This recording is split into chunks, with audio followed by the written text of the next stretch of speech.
Esta presentación es abordar algunos criterios de decisión clínica para la aplicación de onda de choque en tendinopatías. Bien, entonces esta presentación pretende ser un resumen de una guía práctica basada en la evidencia, con un enfoque siempre desde la fisioterapia. Eso es muy importante. Yo soy fisioterapeuta, como les decía, kinesiólogo en mi país. Y creo que ahí tenemos una ventaja importante, quienes hacemos rehabilitación versus la aplicación médica de ondas de choque, que se basan en un concepto netamente estructural. Nosotros buscamos, si bien buscamos mejorías estructurales, vamos siempre a orientarnos en términos de la función. Y ahí es donde nosotros podemos sacar mucho beneficio de este tipo de tecnologías. ¿Bien? Ok, aquí vamos. Entonces,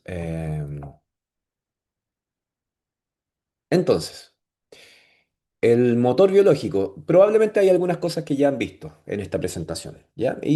Bueno, esto es una presentación que tiene como base mucho de lo que se ha publicado en la ISMST, por ejemplo, y en otros ensayos clínicos más recientes. Entonces, tenemos un estímulo mecánico, perdón, un estímulo mecánico que se traduce en un proceso biológico. Se dice que este proceso biológico está gatillado principalmente por la estimulación de la matriz extracelular. Eh, una vez estimulada la matriz extracelular, hay unas proteínas que conectan esa matriz extracelular con el medio interno celular, que son las integrinas, ¿ya? Y estas integrinas entonces serían las responsables de, al traducir o al recibir esa deformación provocada por el impacto de la onda de choque, esa deformación tanto de membrana como de la matriz extracelular se traduciría en un estímulo biológico que gatillaría una respuesta de segundos mensajeros, cuyo resultado sería entonces la inducción de procesos como la neovascularización, que ya se sabe bastante que las ondas de choque tienen mucho que ver con la neovascularización, proliferación de tenocitos, síntesis de colágeno, degranulación de mastocitos y en otras estructuras, por ejemplo en el hueso, el estímulo de osteoblastos, ¿no? Que permitirían generar condiciones óptimas para una reparación de hueso, sobre todo en aquellos momentos no agudos, sino que cuando se está instalando por temporalidad, ¿verdad? Un retardo de consolidación. ¿Ok? Entonces, fíjense que el gráfico de la izquierda está representando una onda de choque focalizada, que son las llamadas verdaderas ondas de choque. ¿Ok? Y claro, tiene mucha razón eso porque las ondas radiales no generan ese mismo pic de energía en tan pocos milisegundos. Por lo tanto, no son equiparables los gráficos, ¿ya? Son gráficos muy distintos las ondas de presión radial y las ondas de choque focalizadas. Entonces de ahí viene, de la física, ¿cierto? Esta distinción entre las ondas de choque focalizadas y las ondas de choque radiales, a las cuales se intenta denominar ondas de presión radial. Sin embargo, ahí está la distinción, ¿verdad? Sin embargo, hace un año atrás publicamos un artículo en la revista Fisioterapia de España, perdón, y tratamos de incluir, por una cuestión científica, digamos, el término ondas de presión radial. Sin embargo, en la revista nos solicitaron cambiar por ondas de choque radiales, dado que se ocupa como una palabra clave que permite mayor alcance y mayor visibilidad. Es decir, esto ya es aceptado, se sabe que es distinta a la física, que es distinta a la energía entre la onda de choque radial y la focal. Sin embargo, es un término que se acepta. Onda de choque radial es un término aceptado y aceptable, ¿ya? Entonces, es una corrección técnica. Está bien decir ondas de presión radial. Sin embargo, también está bien decir ondas de choque radiales. ¿Ok? Bien, entonces, en las ondas de choque focales tenemos distintos tipos de generación, que no voy a ahondar en eso. En las ondas de presión radial o ondas de choque radial tenemos dos tipos de generación. Ahí aparece solo uno, que es el neumático o balístico, pero también hay ondas que son electromagnéticas y que movilizan un pistón. Y ese pistón entonces se mueve por cargas eléctricas, ¿ya? Pero eso es un tema que abordamos en profundidad en el curso. Eh, las ondas de choque focalizadas generan un aumento de presión supersónica, ¿cierto? De hecho, las ondas de choque vienen de esa física que no vale la pena comentar ahora porque quizás nos extendemos mucho. Y las ondas de presión radial son subsónicas y son divergentes. Si se fijan en el gráfico o en los dibujos, ¿verdad? Las ondas de choque focales, como su nombre bien lo dice, tienden a focalizar la energía en un punto y ese punto alcanza mayor profundidad, hasta 6 centímetros e incluso un poco más. Mientras que las ondas de presión radial o ondas de choque radial alcanzan una profundidad máxima de 2,5-3 centímetros, siendo el primer centímetro de profundidad donde se concentra la mayor cantidad de energía. De ahí entonces que el objetivo clínico de las ondas de choque radiales sean tendinopatías superficiales, síndromes miofaciales, por ejemplo, contracturas musculares, tejidos superficiales en términos generales. Hay algunos artículos, estudios retrospectivos que se han hecho en pacientes con retardos de consolidación de huesos superficiales con ondas de choque radial, con muy buenos resultados. Por lo tanto, también es un target que nosotros vamos a apuntar con las ondas de choque radial. Yo mismo en este momento estoy en tratamiento con o sea, estoy tratando a una paciente que tiene bueno, secuelada de una fractura de la cuña medial, bien, que es bastante superficial, ¿sí? Y de hace un año, o sea, tiene un año de evolución, el mecanismo de lesión, la fractura, el diagnóstico de fractura fue tardío, eso sí, entonces no hubo un periodo de inmovilización. Sin embargo, en la última resonancia que se hizo hace un mes atrás, aparece todavía ahí un foco de edema óseo importante y muy doloroso a la palpación, al movimiento, etcétera, etcétera. Entonces, ella cumplía con indicaciones para aplicar ondas de choque. En este caso, lo que tenía yo a disposición eran las ondas de choque radiales. Aplicamos y en 2 sesiones ya hemos tenido muy buen resultado.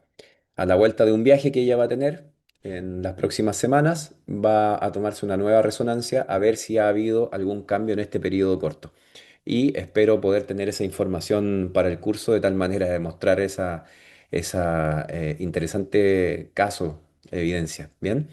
Entonces, ahí dice que las ondas de choque focales em, están, por ejemplo, indicadas para la pseudoartrosis, eso es cierto, ¿verdad? Pero también hay antecedentes que permiten pensar razonablemente que las ondas de choque radiales también pueden ser utilizadas en retardos de consolidación, pseudoartrosis y edema óseo de huesos superficiales. Eso es importante. Bien. También hay reportes, a mí no me ha tocado trabajar con ese tipo de pacientes, pero hay reportes de eliminación de calcificaciones con ondas de choque radiales y al parecer los resultados apuntan a equiparar, o más bien equipararse entre las ondas de choque focales y las ondas de choque radiales.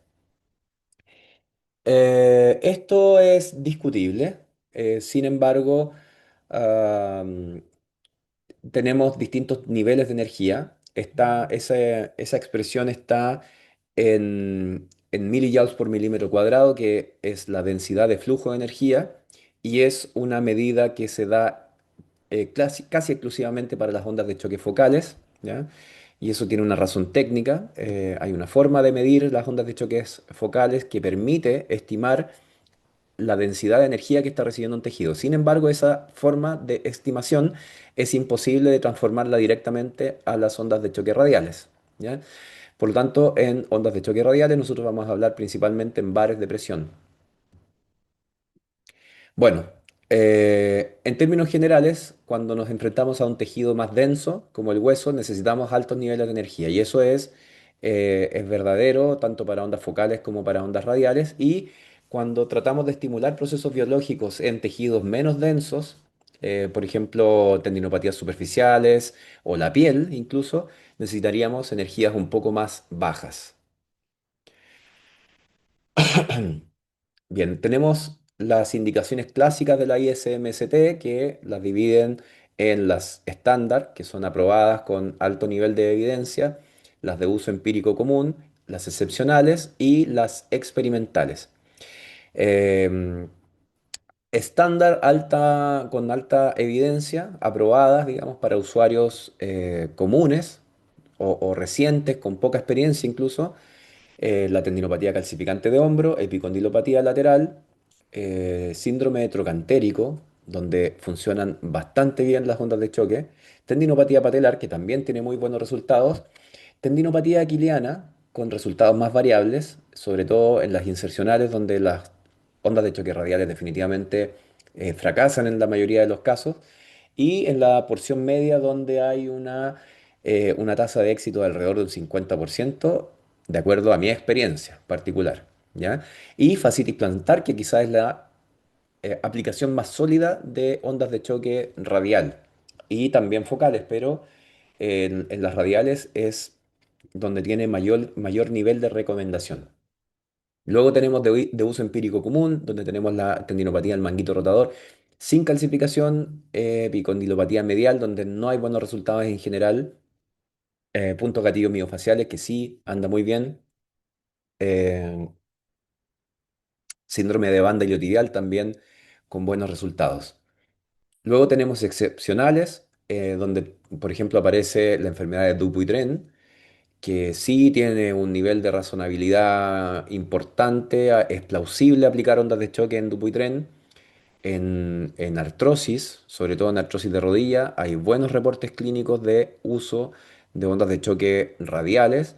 Y en enfermedad de Kerbein o tenosinovitis de Kerbein, donde yo personalmente no recomiendo el uso de las ondas de choque radiales ni focalizadas, creo que anda bastante mejor, por ejemplo, dentro de los agentes físicos, el láser de alta intensidad o incluso el de baja intensidad podría andar bastante bien.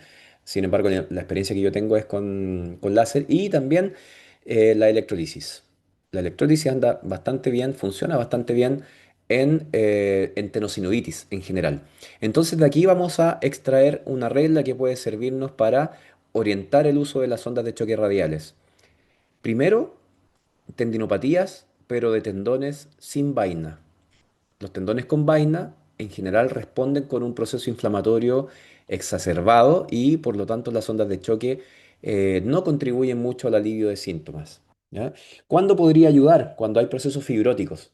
¿Ya? Entonces en una enfermedad de Kerbein o en una tenosinovitis bicipital, cuando hay algún proceso fibrótico, podría resultar.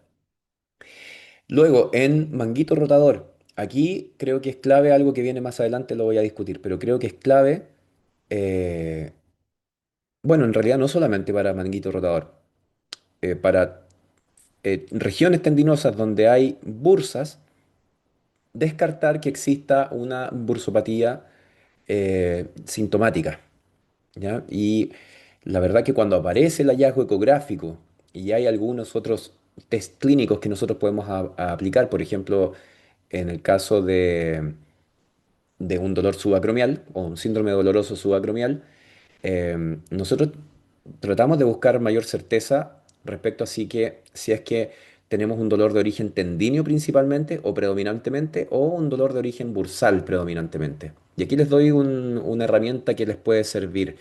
El dolor bursal, por lo general, es un dolor que aparece luego de cesar todas las actividades diarias, es decir, cuando el paciente se va a acostar. Si además a eso adiciono un test Hawking-Kennedy positivo, es altamente probable que ese dolor sea de origen bursal.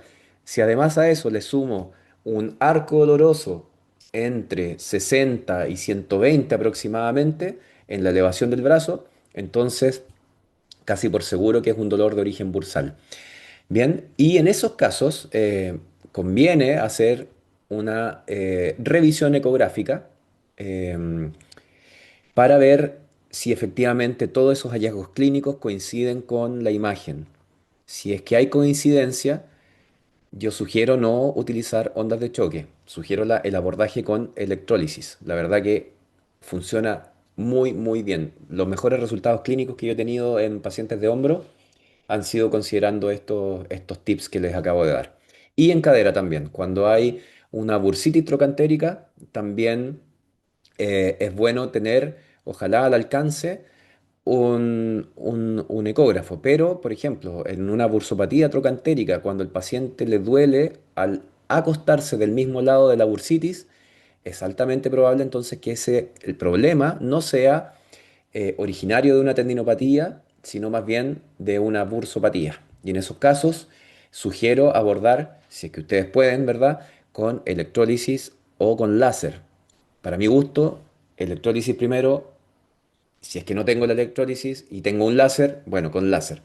Y la onda de choque de manera complementaria, pero en el vientre muscular de los músculos afectados. Por ejemplo, en el vientre muscular, en el caso de dolor de hombro, del bíceps, por ejemplo, o en el trapecio, o tratar de llegar al supraespinoso, ¿verdad? Que está muy por debajo acá del trapecio y cuesta llegar un poquito. En el caso de la bursitis trocantérica, directamente sobre el vientre muscular del glúteo medio, pero evitando el impacto sobre la bursa. Bien, seguimos. Perdón. Sí, está bien.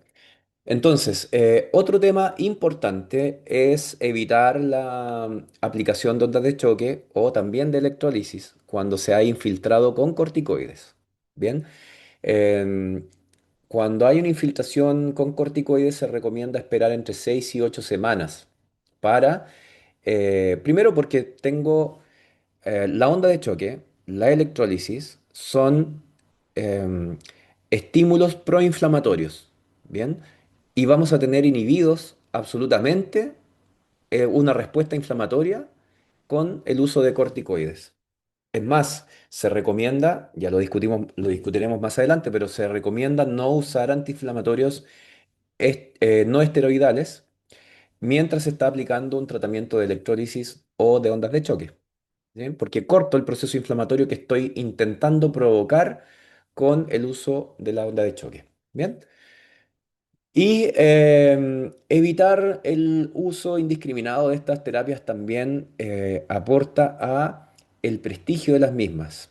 Bien, entonces yo me he encontrado con muchos pacientes eh, que son derivados para ondas de choque o que llegan a mí porque por el alcance que tengo en redes sociales, la verdad que publico bastantes eh, cosas interesantes sobre ondas de choque, entonces la gente busca y se encuentra con esto. Pero algunos de ellos vienen ya de fracasos terapéuticos con ondas de choque. Y es porque se ha mal utilizado generalmente. O por la cantidad de energía utilizada, que generalmente se busca en exceso estimular con grandes energías, mientras que puedo tener una muy buena respuesta terapéutica con bajas energías. ¿Ya? O en una fase aguda muy reactiva, ¿ya? Donde tengo un tendón muy reactivo y si el estímulo es muy agresivo, voy a generar mayor sensibilización en la zona, en lugar de disminuirla. Entonces hay que tener algunos criterios en relación a eso. Bueno, y esto de la infiltración es válido para la infiltración con corticoides. Sin embargo, en la infiltración con plasma rico en plaquetas podría, aunque no hay ensayos clínicos, podría ser complementario la aplicación de ondas de choque radiales o incluso de electrólisis. ¿Ya? Bien, algo de lo que comentaba recién. Aquí esto hay que tomarlo con ciertos matices, ¿ok? Decisiones clínicas guiadas por ecografía de acuerdo a la evidencia disponible. Tenemos, por ejemplo, el caso donde hay una tendinosis pura con pérdida del patrón fibrilar, lo que se expresa en hipoecogenicidad en el tendón. Se sugiere habitualmente abordar esto con ondas de choque radiales o focales más carga excéntrica. Lo de la carga excéntrica responde a ensayos clínicos que son más bien antiguos. Hoy día se está trabajando en cualquier tipo de contracción que genere un beneficio para el paciente, ¿ya? Normalmente, de hecho, se trabaja mucho en isometría en los primeros estadios para modular el dolor. Una vez que el dolor baja considerablemente, entonces se comienza con ejercicios, los Heavy Slow Resistance, que son ejercicios de alta carga y velocidad, lenta velocidad de ejecución. ¿Ya? Entonces, se estimula bastante el tendón en esos casos.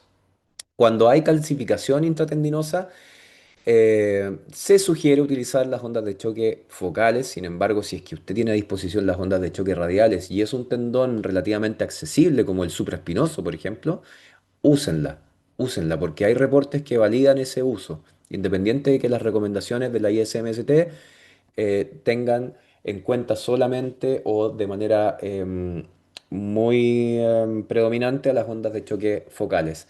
Sin embargo, hay que tener precaución en la fase 3 resortiva de Gardner, ¿ya? Los uno y 2 tienen mejores resultados. Ya lo decía hace un rato atrás, ¿verdad? Bursitis o cuando hay también aspectos fibróticos con engrosamiento sinovial de la bursa, eviten el uso de ondas de choque, ¿ya? Si no tienen ecógrafo, pueden ir a revisar, digamos, por una distribución anatómica o correlacionando anatómicamente con la clínica, podemos sospechar de que hay mayor o menor probabilidad de encontrarse con una bursitis. En ese caso, evitar el impacto de la onda de choque y sugiero de todas maneras, abordarlo con electrólisis o con terapia láser. Y también acá esto no es tan drástico, pero en rotura parcial o hendidura, bueno, la contraindicación es relativa, ¿ya? Puede haber un tendón muy sensibilizado en estos casos y por eso se trata de bajar drásticamente la energía o cancelar el tratamiento, pero no tanto acá como lo dice mi querido Notebook LM que diseñó esta presentación, no es tanto por ensanchar la brecha, ¿ya? Eso generalmente en los tendones no ocurre. De hecho, los tendones tienen una composición estructural que es tipo compuesto de fibra y eso hace que el daño de un tendón tiende a restringirse a esa área y no se extiende. Entonces es muy difícil que yo con una onda de choque logre romper más tejido. Eso es prácticamente imposible. El estímulo entonces puede ser beneficioso incluso para estimular la reparación del tejido y tenemos junto con Patricio Bernedo, bueno, Pato en realidad, Patricio tiene, que es otro de los expositores que va a estar en el curso, eh, tiene unos casos clínicos muy lindos donde muestra ecográficamente la recuperación de un tendón aquiliano, por ejemplo, absolutamente roto, ¿ya? Una rotura incluso que fue sometida a cirugía, que se volvió a romper y ecográficamente con signo de Thompson positivo, ¿verdad? Y ecográficamente una rotura manifiesta, ¿verdad? Y tiene un de esos casos excepcionales, ¿verdad? Que no es para aplicárselo a todos como primer tratamiento, pero un caso excepcional donde hay una recuperación del tendón. Entonces, es más bien esto no tanto por el riesgo de seguir rompiendo el tendón, sino más bien por el riesgo de sensibilizar aún más la zona de tratamiento. Bien. Bueno, aquí hay contraindicaciones absolutas que son, yo creo que por la mayoría de ustedes conocidas. Esto de los pulmones, por ejemplo, es válido solamente para ondas de choque focalizadas, no es válido para ondas de choque radiales. Cabeza, conducto auditivo, etcétera. Sí, recomiendo no hacerlo, evidentemente, aunque hay aplicaciones experimentales que son transcraneales, de ondas de choque transcraneales. Trastornos severos no controlados de coagulación o trombosis, roturas tendinosas preexistentes de grado 2 o 3. Si es la última opción en un paciente que no puede someterse a cirugía, por ejemplo, sí, podría utilizarse. En abdomen y pelvis de mujeres embarazadas, por supuesto que no. Infecciones focales activas, tejidos con tumor. Esto es importante, cáncer sobre el área de tratamiento. Si es en un área distinta a donde se encuentra el tumor, no hay contraindicación. Y epífisis inmaduras en menores, excepto en un Osgood-Schlatter, donde puede haber buena respuesta terapéutica, de hecho.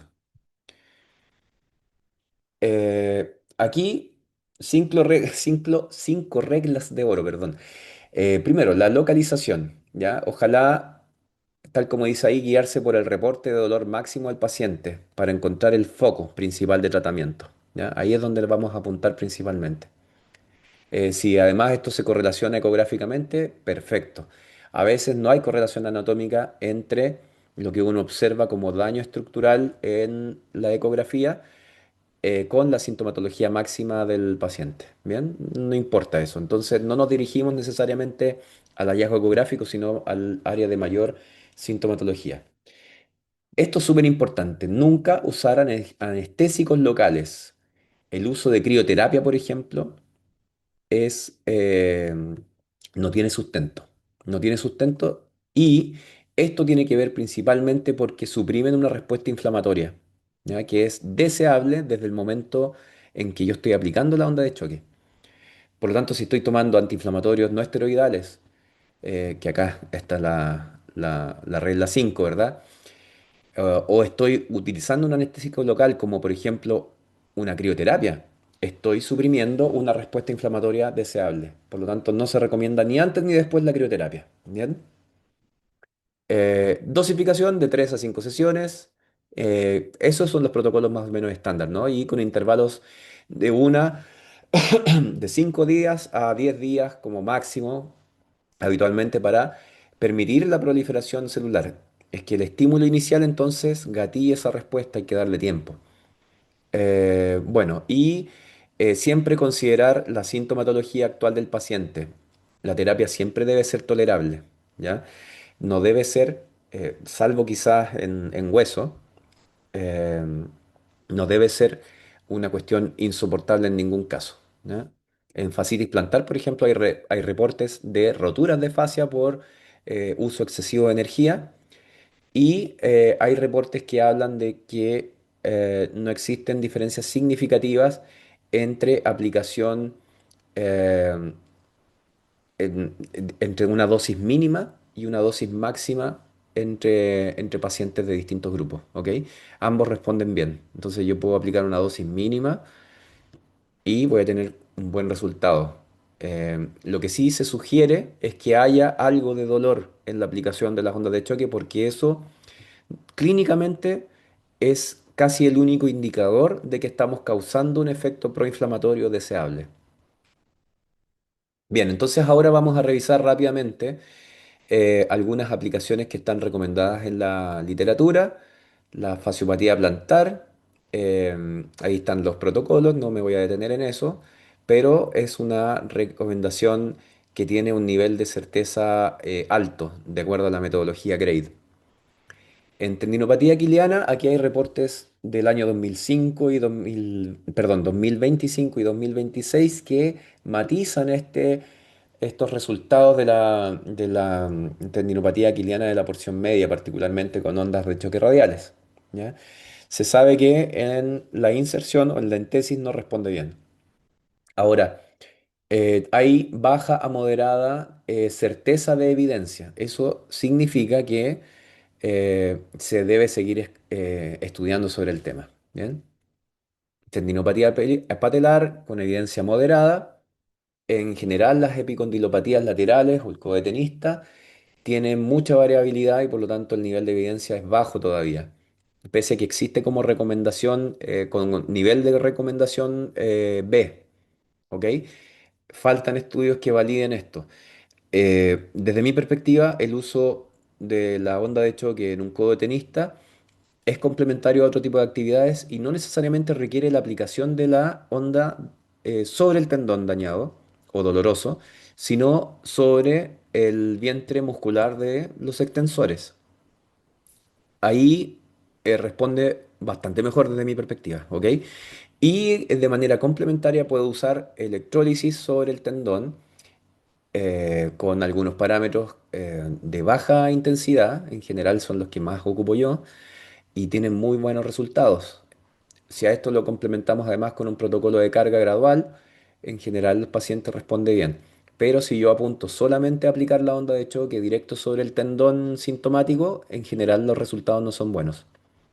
Tendinopatía calcificante de hombro tiene evidencia moderada a alta, pero aquí dice, ojo, miren, fíjense que esta evidencia moderada a alta es solo para las ondas focales. Todavía no hay tantos estudios como para recomendar con mayor nivel de certeza el uso de ondas de choque radiales. Sin embargo, yo he leído al menos dos o tres estudios muy buenos es sobre la aplicación de ondas de choque radiales en tendinopatías calcificantes de hombro. Lo otro que es relevante es distinguir en todo caso si es que efectivamente la calcificación es tan relevante como para provocar sintomatología, porque en realidad puede que la sintomatología se corresponda con una bursa fibrótica o inflamada, ¿no? Cuando hay un tendón calcificado, ese es un tendón que básicamente se adaptó a un nivel de carga y por eso termina engrosándose de esa manera y terminando por generar una matriz extracelular sólida. Lamentablemente en el espacio subacromial, entonces eso va a generar mayor fricción sobre la bursa y la tendinopatía cálcica habitualmente no es sintomática, salvo que sea una calcificación muy grande. Lo que termina siendo sintomático generalmente es una bursa. ¿Ya? Bien, y aquí hay un algoritmo de decisión clínica. Primero, fallo de tratamiento conservador, cronicidad mayor a 3 o 6 meses, dependiendo de qué autores. Yo apostaría a acortar esos plazos, por lo tanto diría 3 meses, sin infiltración. ¿Ya? En ese caso, avanzar. Filtro ecográfico, parte de lo que hemos hablado, ¿no? Existe una bursopatía aguda, rotura inestable, claro, no se recomienda porque eso ya es de índole quirúrgica, ¿verdad? Sin embargo, hay casos y casos. Como les decía, tenemos experiencias que hemos conversado entre colegas, digamos, donde hay recuperación de tendón secundario al uso de ondas de choque en roturas completas, cosa que no debiese ser una recomendación estándar por ningún motivo. Selección de tecnología, onda de choque focales, onda de choque radiales, dependiendo de la profundidad, la energía que requiera. Sin embargo, si lo que tengo a disposición es una onda de choque radial, evaluemos entonces si hay plausibilidad fisiológica como para implementarlas. Ejecución sin analgésicos, perdón, antiinflamatorios antes, eh, no esteroidales, sin anestésicos locales ni antes ni después de la sesión, 3 a 5 sesiones generalmente. Y bien, dice focalización clínica. Yo recomiendo no solamente utilizar la escala visual análoga, sino que utilizar otro tipo de indicadores, por ejemplo, un Quick Datch, un SPADI, si es que en el caso de hombro, bueno, el score de VISA, el VISA A o el VISA B, en el caso de tendinopatía aquiliana o tendinopatía patelar fascitis plantar con el Food Health, no me acuerdo el nombre, pero el FSHQ, ¿ya? Que es un cuestionario de salud y de la función del pie, ¿ya? Que es un cuestionario muy bueno y muy completo. Y siempre pensar que todo este tipo de herramientas tecnológicas son complementarias. La primera línea de tratamiento para todo este tipo de tendinopatías es la gestión de carga y la educación. Bueno, ya acercándonos al final de la presentación, em, no pensar que la onda de choque es un martillo, sino que es un estimulador biológico. Bien. Hay evidencia suficiente de la promoción de regeneración vascular y celular, ¿ya? En estudios in vitro en animales principalmente. Hay estudios clínicos también donde dan cuenta de la eficacia de las ondas de choque en determinadas patologías. La precisión tecnológica, ojalá tener certeza de que el tendón es lo que está generando sintomatología y no una bursa, por ejemplo, o una grasa de Hoffa en el caso de la rodilla. Bien. Como bien decía antes en el slide anterior, lo más adecuado es siempre combinar con la gestión de carga y la corrección biomecánica y la educación. ¿Ya? Eso es lo más importante en este caso. Bien, creo que este es el último slide, claro. Entonces, voy a solamente compartir una pequeña presentación. ¿Dónde está? Aquí. Y luego doy paso a los comentarios y dudas que puedan tener. Bien, este es el modelo del continuo del tendón, ¿verdad? Y el dolor puede presentarse en distintas etapas. En una etapa reactiva sin disrupción de la matriz extracelular o ya puede presentarse una reactividad sobre un tendón degenerado. Entonces puede darse en cualquiera de estos momentos del tendón. Bien, el tema es el siguiente. El modelo del continuo del tendón explica cuándo puede aparecer y cuál es el proceso, pero no explica el por qué duele, ¿ya? Y bueno, esto quería mostrarles. A mano izquierda vemos un esquema, ¿cierto? Donde se aborda un problema que ha sido descrito en los últimos años respecto a las tendinopatías. Eh, Se ha visto que los tendones sintomáticos no tienen relación el nivel de sintomatología con el daño estructural ni con la neovascularización. Pero sí se ha visto una correlación importante entre un tendón con hipertrofia de nociceptores que crecen desde la periferia del tendón hacia la estructura intrafascicular. Y dado ese tejido hipertrófico también, hay presencia entonces de sustancias algógenas como glutamato y sustancia P principalmente. ¿Ya? Entonces, además del crecimiento hipertrófico de estas terminaciones libres hacia la estructura intrafascicular, tenemos, em, tenemos además la presencia de mediadores químicos proinflamatorios. ¿Significa eso que con un antiinflamatorio debe resolverse la tendinopatía? Por supuesto que no. Por supuesto que no, porque eso resuelve temporalmente, puede aliviar temporalmente, pero no resuelve el problema del crecimiento hipertrófico de las terminaciones libres. Bien, y además estamos hablando de neuromediadores que participan en la inflamación neurogénica y no en la inflamación eh, como proceso inmunológico. Bien. Entonces las ondas de choque y la electrólisis aparentemente tienen un rol aquí, en la disrupción de esas terminaciones nerviosas libres. Y eso explica, de alguna manera, los resultados clínicos de disminución sintomática rápida, ¿ya? Y no tanto la reparación del tejido. Es decir, sabemos que las ondas de choque generan una reparación o la estimulación del tejido colágeno, ¿ya? Pero eso, nosotros cuando aplicamos ondas de choque vemos que a veces el paciente se siente bien de manera casi inmediata, ¿ya? O a la semana, supongamos. Entonces, la reparación del tendón es más lenta. A los 3 meses recién vamos a ver ecográficamente si es que hubo algún cambio.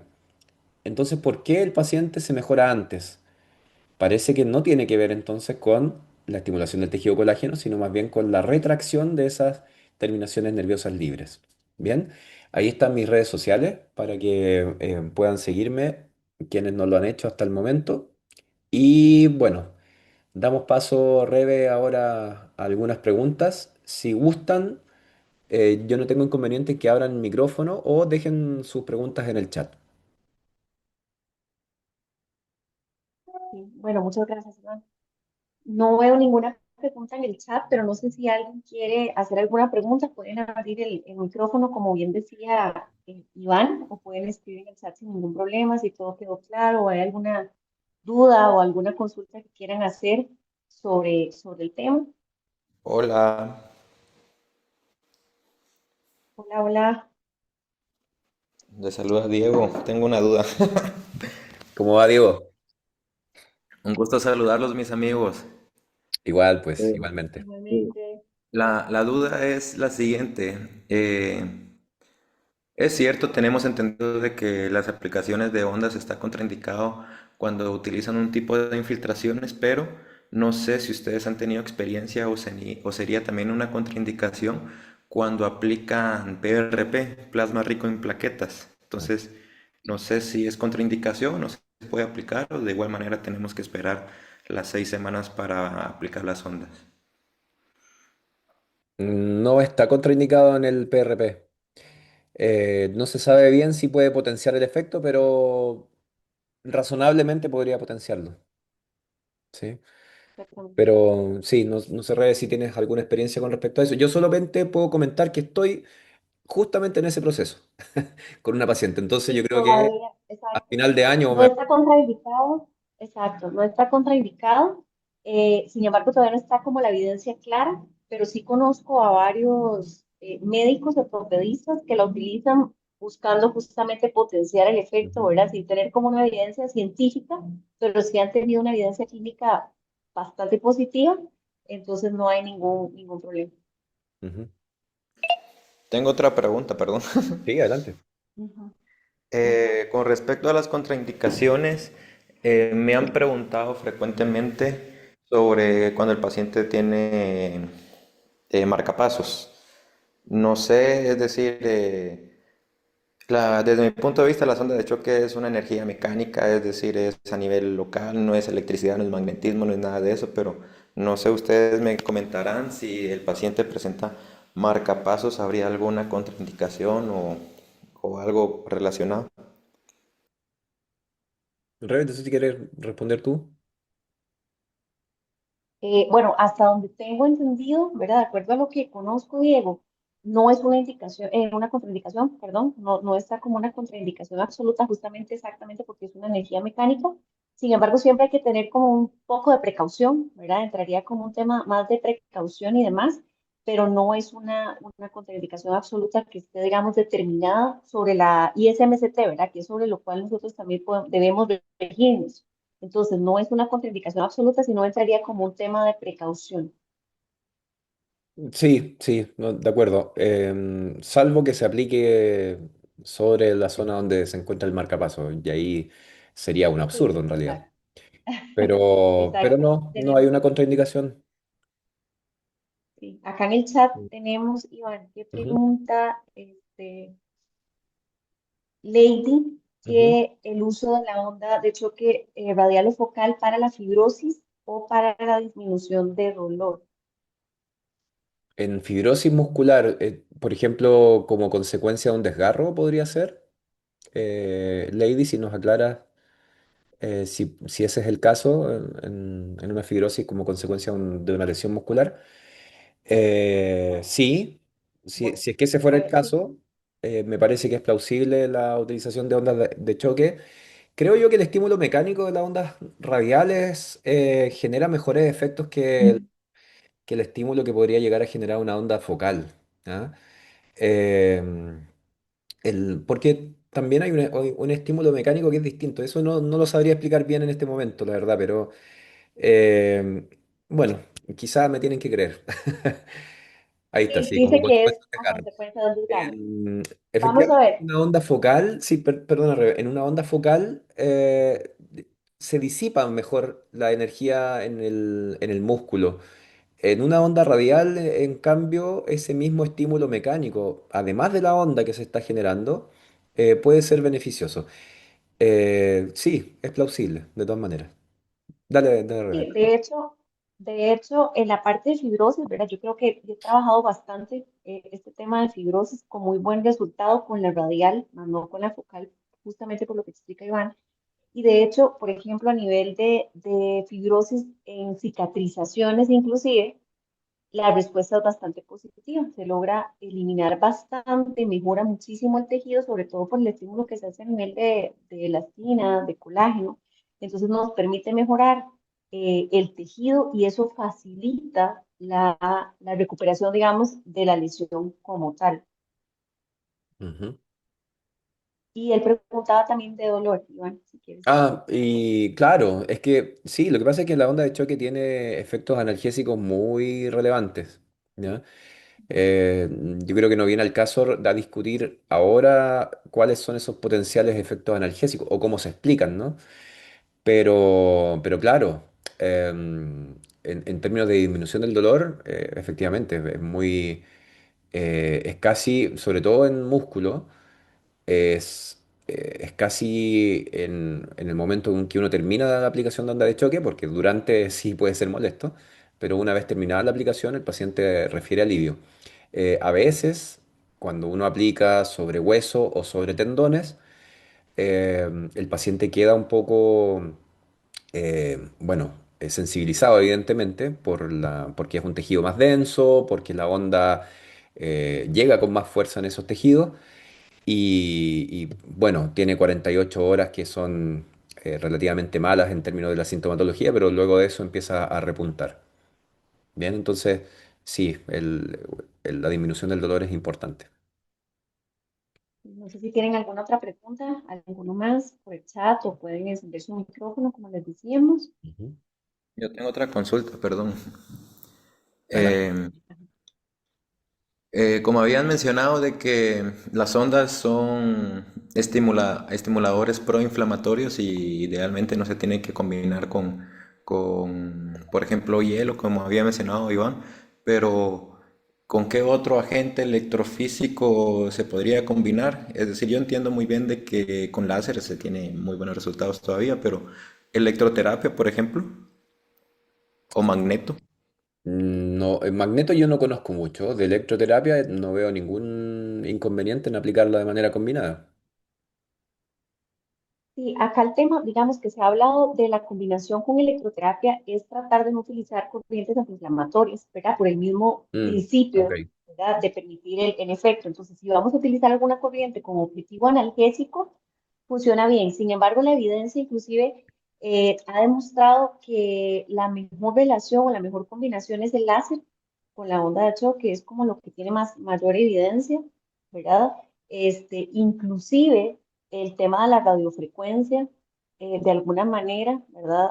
Ha generado un alivio, digamos, significativo en el paciente también, como para combinarlo.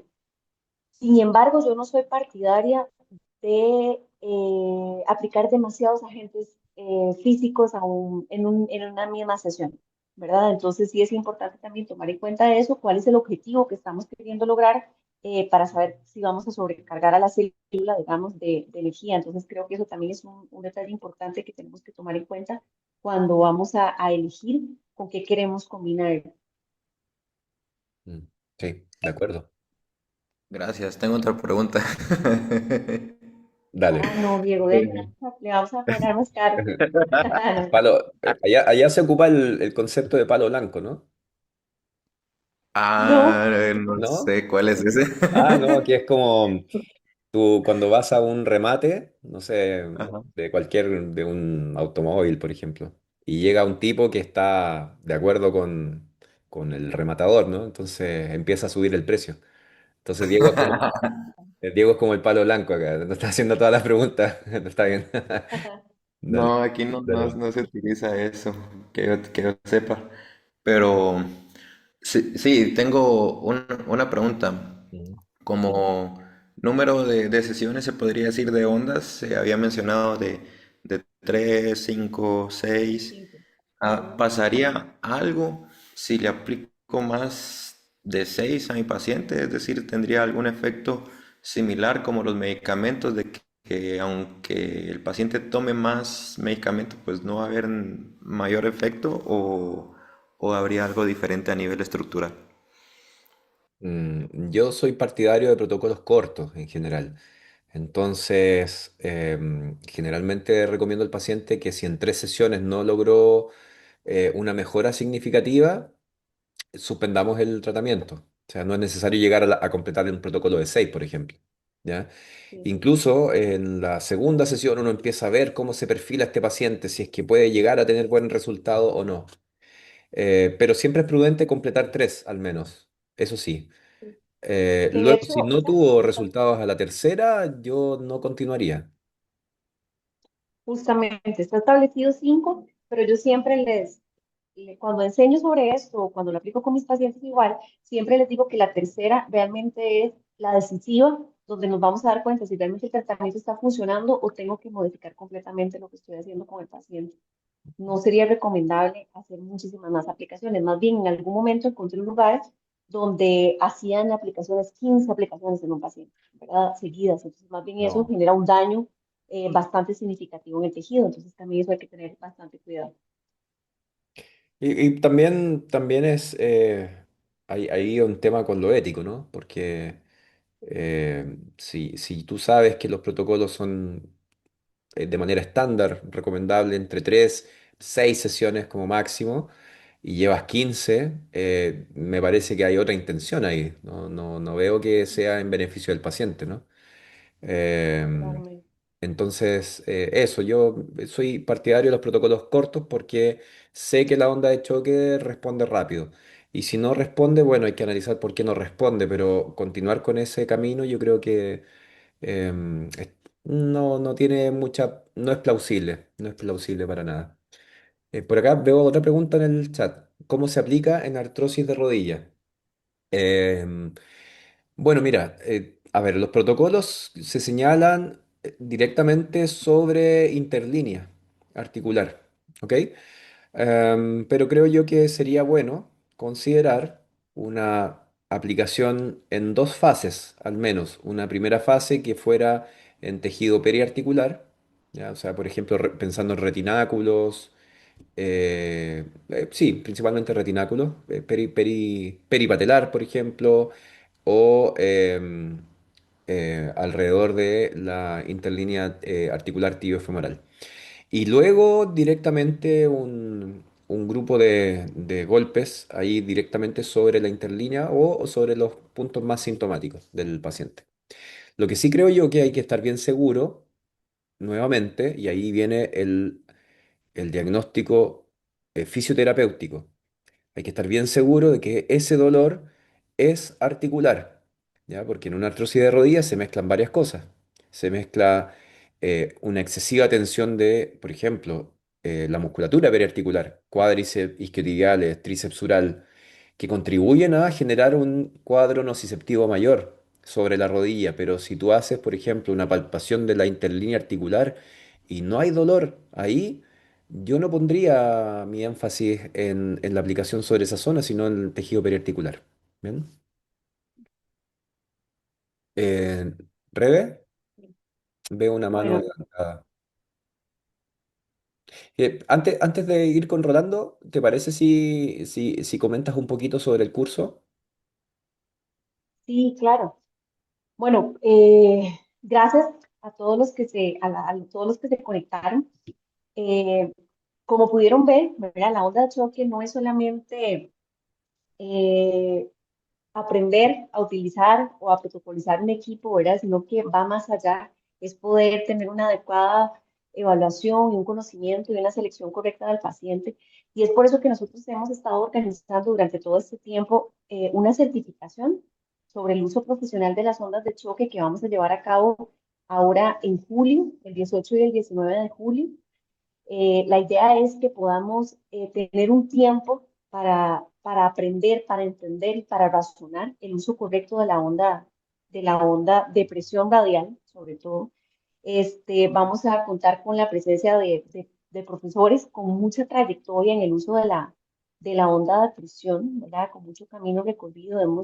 Yo creo que llevamos ya bastantes años utilizándola y hemos pues alcanzado un conocimiento importante en el uso y la idea es que podamos aprovechar esto y sobre todo lo más importante es que hemos querido que sea un curso brindado por fisioterapeutas, que entendamos los fisioterapeutas qué realmente es lo que necesitamos para poder abarcar correctamente con nuestros pacientes. Entonces, parte de lo que el objetivo de este webinar, ¿verdad? Que hicimos previo a la certificación, es poder introducir de forma correcta la onda de choque, qué es lo que esperamos, qué es lo que queremos, y pues dar una pincelada de lo que vamos a tener en la certificación. De verdad que esperamos que puedan acompañarnos. Una de las cosas que quisimos hacer, ¿verdad? Para también invitarlos a participar en este webinar es que puedan optar con haber participado con nosotros el día de hoy por un descuento importante en la certificación, ¿verdad? Entonces, si quisieran participar, están todos invitados, pueden escribirme, ahí tienen los contactos, ya estamos en el chat también y ahí podemos enviarles pues toda la información. Pero la idea es que podamos aprovechar este curso, ¿verdad? Que es un curso que está avalado por el Colegio de Terapeutas también, que creo que es algo importante de recalcar, ¿verdad? Y que ha sido organizado con mucho cuidado, con mucho detenimiento, para que prácticamente podamos aprovechar los 2 días de trabajo y sacar lo más posible, ¿verdad? En conocimiento y en aplicación para que salgamos de ahí sabiendo qué hacer con nuestros pacientes. Bien. No sé si Iván quieres agregar algo. Mira, espérame, que hay alguien ahí esperando. No, yo creo que lo dijiste todo. Está todo dicho. Veía hace un rato una mano levantada, pero parece que... Ah, Rolando, aquí está Rolando. No sé, Rolando, ¿quieres decir algo o escribirlo quizá? Es solo una consulta. Después de un paciente posoperatorio de rodilla, ¿verdad? De cruzado anterior, después de cierto tiempo, ¿verdad? De su rehabilitación, que hay poca movilidad, ¿qué tal utilizar lo que son la parte radial sobre tendón, ya sea inserción de cuádriceps, para poder mejorar un poquito esa elongación? ¿Es bien visto? ¿Cómo anda por ahí después de un posoperatorio de 2 meses más? Mm. ¿Y este paciente tiene déficit de extensión, por ejemplo, o de flexión? En realidad, el paciente, bueno, es un paciente actual, es un chico de 16 años, deportista, de alto rendimiento, fútbol, y pues la flexión y extensión están casi que completas, ¿verdad? Ok. Pero es lo que más me importa es que le molesta mucho el tendón y la parte de inserción del cuádriceps, ¿verdad? Me imagino que después de cierta cantidad de tiempo que tuvo con poca movilidad, y el trabajo de extensión y flexión que se ha tenido para poder ganar de nuevo los rangos. Se ha completado casi que la extensión, sí, la extensión completa. El rango de flexión es el que está a unos 10 grados para completar el rango completo, pero sí le manifiesta molestia exactamente en la inserción y en el tendón intrapatelar. Sí, yo te hacía esa pregunta porque tuve un caso de un paciente que llevaba más o menos ese mismo tiempo post-operado y él ya venía con una artrofibrosis en curso, se estaba instalando, entonces tenía un déficit de extensión de por lo menos 10 grados. Entonces, bueno, todas las consecuencias que eso trae, pues, ¿no? Y aplicamos ondas de choque. Lo aplicamos pensando en cómo es la distribución de la cápsula articular. Entonces hicimos una aplicación por anterior y una aplicación por posterior. Y eso lo combinamos con terapia manual, con técnicas bastante agresivas de terapia manual, o sea, unas distracciones con mucha fuerza. Ya estábamos, no recuerdo bien el periodo, pero ya estábamos fuera de riesgo o de poner en riesgo el injerto. Quizá era más de 2 meses, no recuerdo bien. Pero sí, entonces, digamos que hicimos estas maniobras de terapia manual posterior a la aplicación de ondas de choque y revirtió. Revirtió, entonces, si ese fuera el caso, o si hay dolor que tú puedas identificar como un dolor asociado a fibrosis de retináculos, por ejemplo, o también dolor tendíneo secundario a la misma toma de injerto quizás que se utilizó para la cirugía. Entonces, en ese caso sí, yo creo que sería adecuado plantearse un protocolo de onda de choque. Ok, perfecto, muchísimas gracias. Igual descartando algún tipo de inconveniente con la parte radial sobre lo que fue el injerto, más que ya después de 2 meses y no hay ningún problema.